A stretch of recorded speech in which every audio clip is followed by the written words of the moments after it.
अस्सलाम वालेकुम दोस्तों।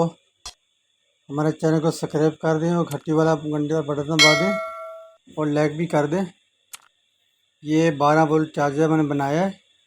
ये स्टेपलर का जो ट्रांसफार्मर होता है और उसके जो 12 वोल्ट चार्जर बनाया है। पहले इसकी चौकड़ी बना लें। इस तरह चौकड़ी बना के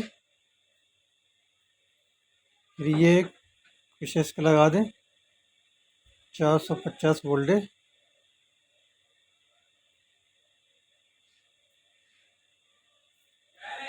ये स्टेपलर है, इसका 12 वोल्ट चार्जर तैयार करा है मैंने। ये इतना मुश्किल नहीं है, आसान है ये देख, ये 12 वोल्ट है। ये अभी स्पार्किंग कर रहे हैं। ये अच्छी तरीके से देखो, ये चिंगारियाँ इसकी उड़ रही हैं।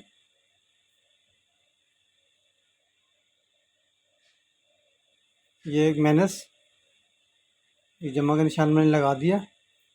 ये डबल जो है वो गर्म है, एक लकीर वाली जो ठंडी ये तार है।